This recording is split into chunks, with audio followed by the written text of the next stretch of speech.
나눔가족 여러분 반갑습니다. 오늘 말씀은 그러므로로 시작되고 있죠. 설명의 말씀에서 겉면의 말씀으로 이제 전환됩니다. 바로 앞에서 천사보다 탁월하신 그리스도에 대해서 설명했습니다. 이제 이 말씀에 근거하여서 주의할 것에 대하여 당부합니다. 겉면의 말씀의 제1성은 이렇습니다. 여러분들이 들은 것을 유념하십시오. 그렇지 않으면 떠내려가게 될 것입니다. 여러분들이 떠내려가지 않으려면 들은 것에 주의를 기울여야만 합니다.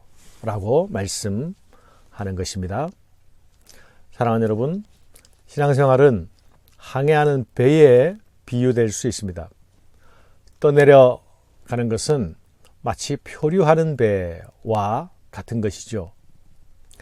닻을 바로 내리고 있는 배들은 조류에 밀려 다니지 않습니다. 들은 것을 유념하는 일, 이것은 진리의 닻을 내리는 것과 같습니다. 그러나 들은 바 복음을 잊어버린다면, 들은 바 진리를 붙잡지 않는다면 떠내려가는 일 피할 수 없을 것입니다. 천사를 통해 받은 율법도 순종해야만 하는 것이었죠. 순종하지 않는 자들은 공정한 보응을 받았다라고 말씀하고 있지 않습니까? 그렇다면 예수님의 말씀을 따르지 않고 순종하지 않는다면 어떻게 되겠습니까? 우리가 이같이 큰 구원을 등한히 여기면 어찌 그 보응을 피하리요? 예수님의 말씀은 복음이요, 복음은 곧 주의 말씀입니다. 이 복음 안에 구원이 있습니다. 설교자는 주께로부터 온 구원을 이같이 큰 구원이라고 말하고 있습니다. 이 구원은 주의 말씀 속에서 나타났습니다. 그 말씀들은 들은 자들이 우리에게 그것을 확증해 주었습니다.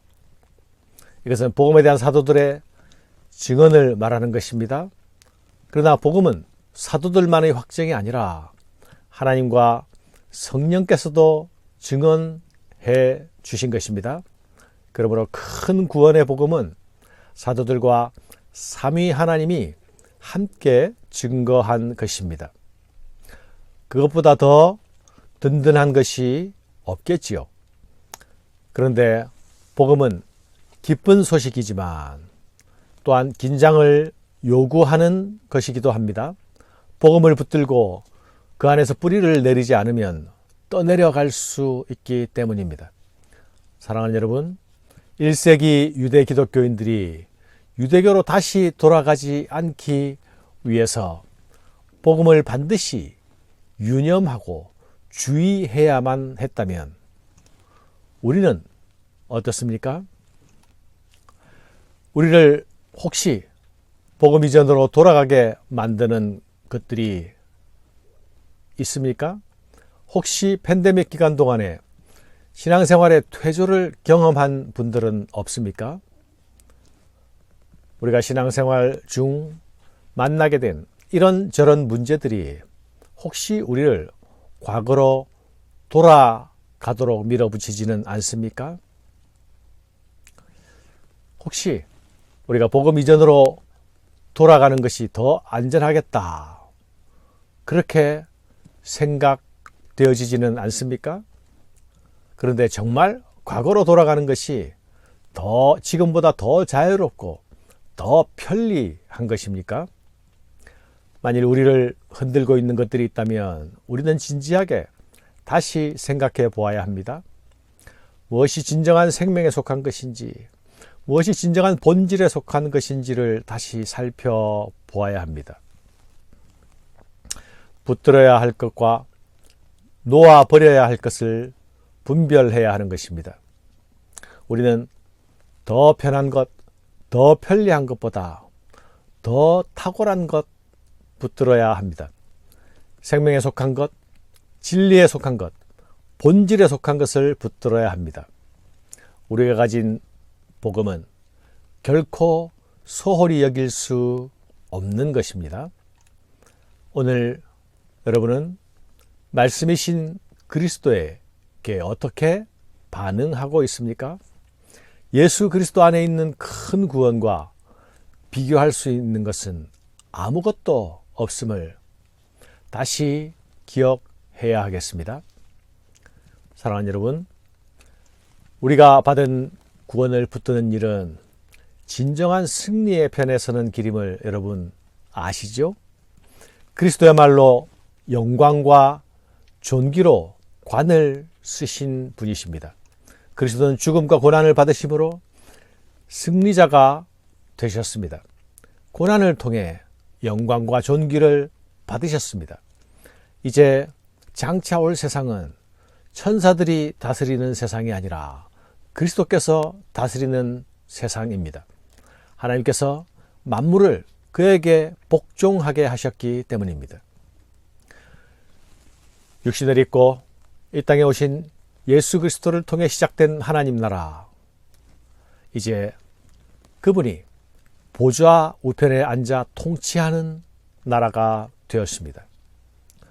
그분은 천사보다 못한 모습으로 잠시 오셔서 죽음을 통하여 고난을 통하여 하나님께 순종하셨습니다. 하나님은 그분을 일으키셔서 영광과 존귀로 관시우시고 만물이 복종하는 왕으로 높이셨습니다. 하나님께서 그리스도를 통해서 이루신 이 일의 의미가 무엇입니까?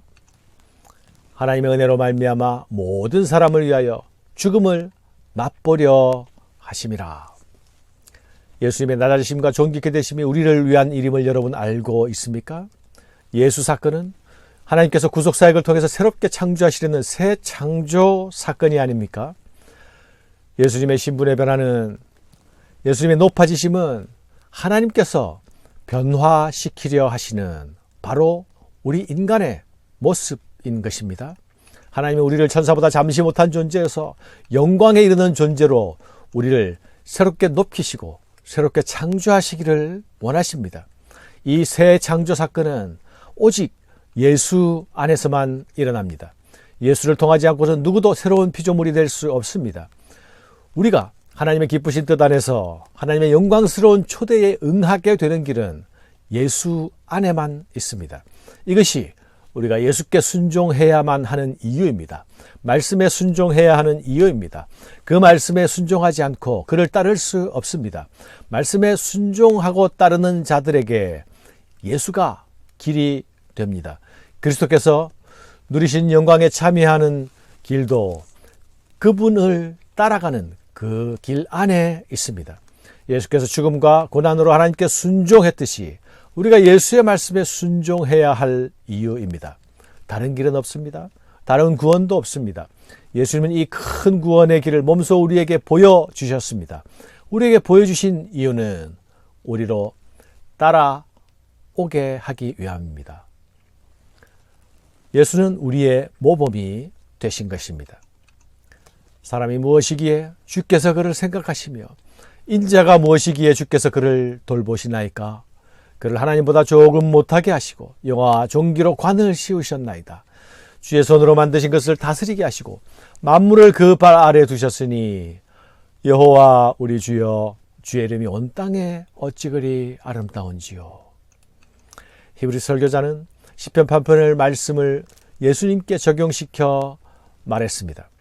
예수님이 인자 참 인간으로 오셨기 때문이지요. 이제 우리는 그리스도께서 이루시고 보여주신 그 큰 구원으로 인해서 이 시편 기자가 부른 노래를 진정한 나의 노래로 부를 수 있게 되었습니다. 나 같은 자를 돌보아 주신 하나님, 나를 영화와 존귀로 관시우시고 장차 만물을 다스리는 그 일에 그리스도와 함께 참여하게 하실 것입니다. 예수 안에 있는 큰 구원은 바로 나에게 시작된 새 역사입니다. 감사합니다.